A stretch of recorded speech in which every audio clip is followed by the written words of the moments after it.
11절 초반절에서 저자의 간절한 원함, 그것이 무엇인지 확인이 되어질까요? 12절로 풀어보면 믿음과 오래 참음 두 가지입니다. 궁금해집니다. 이 아침 새벽을 깨우면서 부지런하게 오늘도 이 자리에 나온 여러분과 저의 최근의 간절한 바람은 무엇일까요?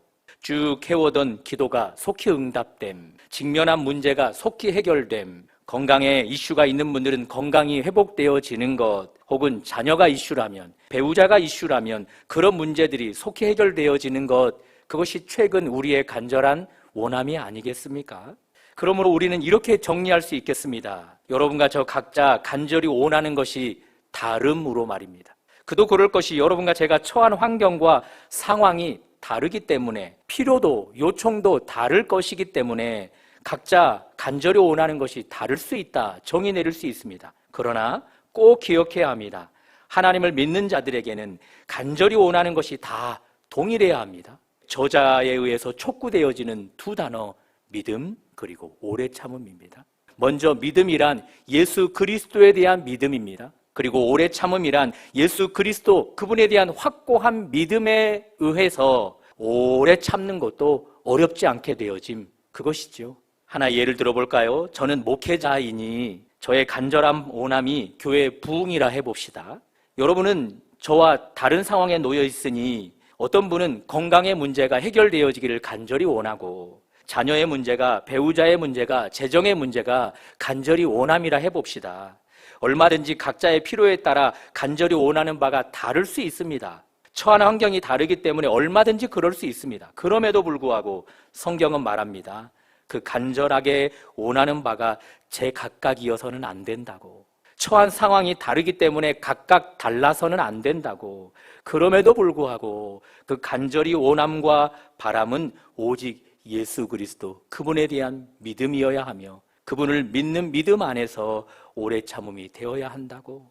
모세 때의 일입니다. 모세는 산으로 하나님의 부름을 받아 올라갔지요.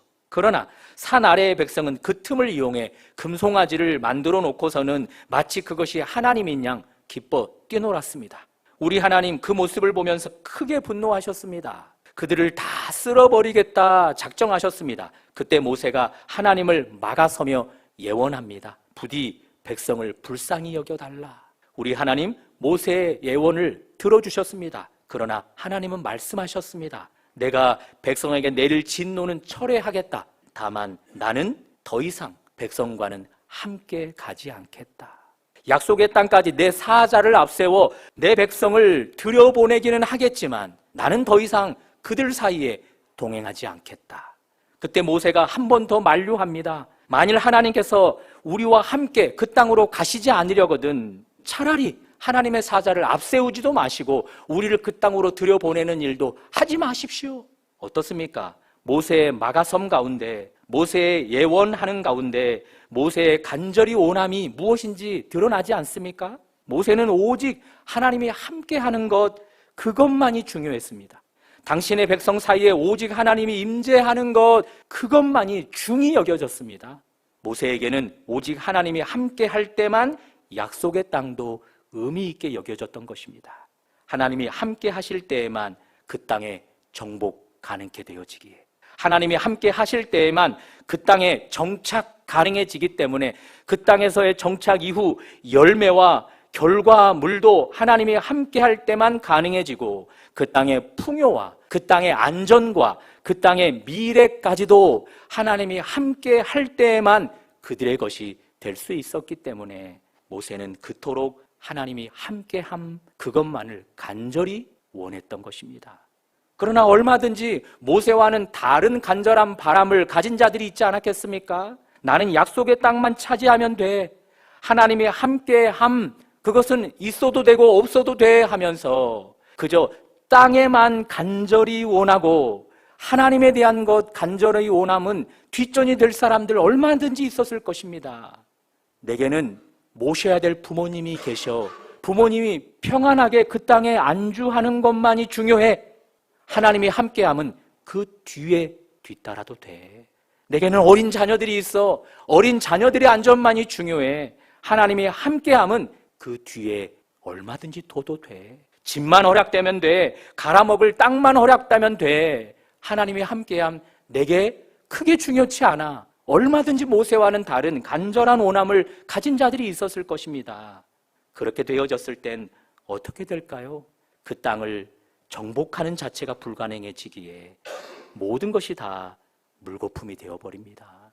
이제 우리 이야기로 돌아와 볼까요? 저는 목회자라 교회의 부흥을 간절히 원하고 있다고 말씀을 드렸습니다. 다만 여러분은 처지가 다르기 때문에 다른 여러 영역들이 가장 최근의 이슈라 해봅시다. 얼마든지 괜찮다 할 수 있을 것 같습니다. 그러나 그런 간절히 원함이 궁극적으로 예수 그리스도께 귀결되지 않으면, 예수 그리스도 그분께 직결되지 않으면 우리가 원하는 것, 바라는 것, 그거 다 물거품이 되어버릴 수 있습니다. 그런 의미에서 오직 우리는 예수에게로 우리의 모든 간절한 원함이 직결되어야 하는 것입니다. 오직 예수만이 모든 일의 유일한 해법이셔야지 예수 그분이 여러 많은 해법 중에 하나가 되어서는 결코 안 되는 것입니다.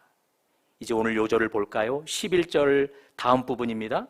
너희 각 사람이 동일한 부지런함을 나타내어. 각 사람이 부지런함을 일으킬 때 동일한 부지런함이 일어나야 한답니다. 우리는 알고 있습니다. 각 사람이 가진 총량이 다 다름을 말입니다. 서로가 에너지가 다 다릅니다. 다시 말해서 부지런함의 강약이 서로가 다 다름에도 불구하고 히브리서 저자는 말합니다. 모든 교인들이 똑같아야 한다고, 동일해야 한다고. 어떻게 그럴 수 있습니까? 그러니 이 부지런함은 모든 성도들이 각자가 원하는 것이 하나여야 한다라는 말로 풀 수 있는 것입니다. 12절에 우리가 이야기하던 대로 예수 그리스도에 대한 믿음이어야 하며 그 믿음의 확신 때문에 오래 참음도 어렵지 않은 것이 되어야 한다. 그것이 모든 성도들의 동일한 이슈가 되어야 한다라고 말해주고 있습니다. 알고 계시는 것처럼 지금 히브리서를 받아보게 될 청중들은 신앙생활 가운데 큰 위기를 경험하는 중입니다. 외부적인 박해와 어려움으로 신앙의 갈등을 가진 자들이 대다수입니다. 다만 이들도 부모를 모시고 있습니다. 이들도 어린 자녀가 있습니다. 이들도 사회생활 가운데 있기 때문에 재정이 이슈가 되어질 수 있는 사람들입니다. 그러니 각자가 간절히 원하는 것이 다 다양할 수 있습니다. 그럼에도 불구하고 저자는 그들에게 유일한 해법으로 예수 그리스도를 제시해주고 있습니다. 오직 그분에 대한 믿음, 그 확고한 믿음 안에서 오래 참음이 가능해지는 것, 그것만을 해법으로 제시하고 있다는 것이죠. 부모의 문제도 예수에 대한 믿음으로, 예수에 대한 오래 참음으로, 재정의 이슈도, 자녀들의 이슈도, 배우자에 대한 이슈도, 그리고 박해로 인한 여러 어려움의 이슈도 오직 예수 그리스도에 대한 믿음, 그리고 그분에 대한 믿음으로 인한 오래 참음으로만 해결되어진다라고 말해줍니다. 그런 의미에서 오늘 여러분과 저 새벽을 깨우는 이유는 각자가 다 다릅니다. 이곳에서 기도를 할 때도 어느 기도가 더 우선순위에 놓일지 우리 서로가 다 다릅니다. 그러나 우리 하나님의 간절한 원함과 바람은 딱 하나입니다. 내 아들 예수 그리스도, 그분을 해법으로 취하기를 우리 주님은 모든 세대의 신앙인들에게 원하고 계십니다. 그러므로 기도할 때 우리 부디 유일한 해법 예수 그리스도, 그분을 더 주목할 수 있기를 축복합니다.